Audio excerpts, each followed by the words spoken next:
अस्सलाम वालेकुम नाज़रीन, अनफोल्ड पाकिस्तान के साथ मैं हूं आपकी होस्ट आतिका शेख। आज हम बात करेंगे सना यूसुफ मर्डर केस पर। इस्लामाबाद की एक अदालत ने सोशल मीडिया इन्फ्लुएंसर सना यूसुफ के कत्ल के मुकदमे में मुजरिम उमर हयात को मौत की सजा सुना दी है। मंगल को इस्लामाबाद की एक डिस्ट्रिक्ट एंड सेशन कोर्ट ने कत्ल के मुकदमे का फैसला सुनाते हुए उमर हयात को मकतूला के लवाहिकीन को 20 लाख रुपए बतौर ज़रे तलाफी अदा करने का हुक्म भी दिया है। इसके अलावा सना यूसुफ के घर पर डकैती के जुर्म समेत मुतअद्दिद दफात के तहत उमर हयात को मजमूई तौर पर 21 बरस कैद बामुशक्कत की सजा भी सुनाई है। अदालती हुक्म के मुताबिक मुजरिम पर दीगर दफात के तहत मजीद 5 लाख रुपए का जुर्माना भी आयद किया गया है। अदालत ने मुकदमे का फैसला मुजरिम उमर हयात की मौजूदगी में सुनाया। पुलिस के मुताबिक सना यूसुफ को 2 जून सन 2025 को कत्ल किया गया, जिसके 2 रोज बाद मुलजिम उमर हयात को गिरफ्तार कर लिया गया था। पुलिस ने इस केस में आला कत्ल के अलावा मुलजिम से सना यूसुफ का खून भी बरामद करने का दावा किया था, जिसे इस केस में अहम सबूत समझा गया। जबकि प्रोसिक्यूशन ने 2 चश्मदीद गवाहान के बयानात भी अदालत में कलाबंद करवाए, जिनमें सना यूसुफ की वालिदा और पुप्पो शामिल थी। जज अफजल मरजूका की अदालत में खत्मी दलाइल के दौरान इस तगाजा ने अदालती समाअत के दौरान मुलजिम को सजाए मौत देने की इस्तदा की थी, जबकि मुलजिम के वकील ने मुतालबा किया इस डर से फैसला ना करें कि NGOs सड़कों पर निकल आएंगी। सना यूसुफ कत्ल केस में इस तगाजा ने अपने खात्मी दलाइल में अदालत से मुलजिम उमर हयात को सजाए मौत देने की इस्तदा की थी। सरकारी वकील राजा नवीद हुसैन कियानी ने अदालत को बताया था कि प्रोसिक्यूशन ने 27 गवाहान को अदालत में पेश किया, जिनमें 2 चश्मदीद गवाह यानी सना यूसुफ की वालिदा फरजाना यूसुफ और पुप्पो लतीफ़ा शाह भी शामिल हैं।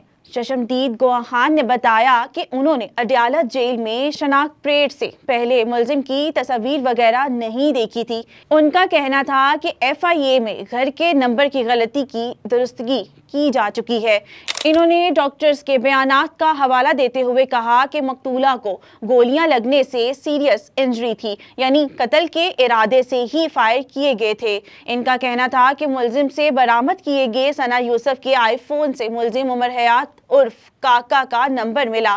राजा नवीद हुसैन कियानी का कहना था कि मुलजिम सना यूसुफ का मोबाइल साथ लेकर गया ताकि रिजेक्शन समेत दीगर चीज़ों की सबूत ख़त्म करे। दूसरी तरफ मुलजिम उमर हयात के वकील ने खत्मी दलाइल में कहा कि पहले से सोच कर रखा है कि मुलजिम को सजाए मौत ही देनी है, ये ज्यादती होगी। इन्होंने कहा कि मुलजिम को फेयर ट्रायल का आईनी हक मिलना चाहिए। इन्होंने कहा कि अगर वकील और जज के दरमियान रंजिश पैदा होती है तो मुलजिम के ट्रायल पर असर अंदाज नहीं होना चाहिए। इस मौका पर जज अफजल मरजूका ने वकील को मुखातिब करते हुए कहा कि मेरे सामने मीडिया टॉक ना करें।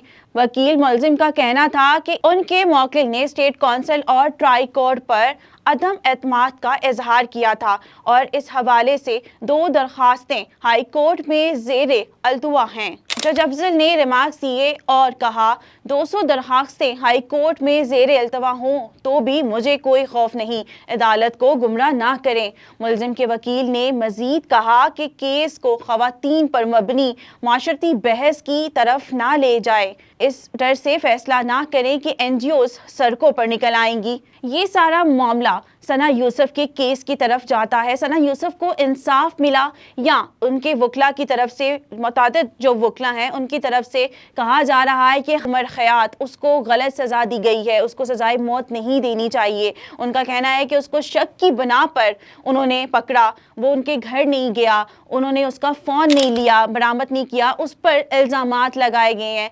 आगे क्या सच है क्या झूठ है, आपको क्या लगता है कि उमर हयात वाकई में विक्टिम है या वाकई में जो उनके वकला कह रहे हैं वो सच है?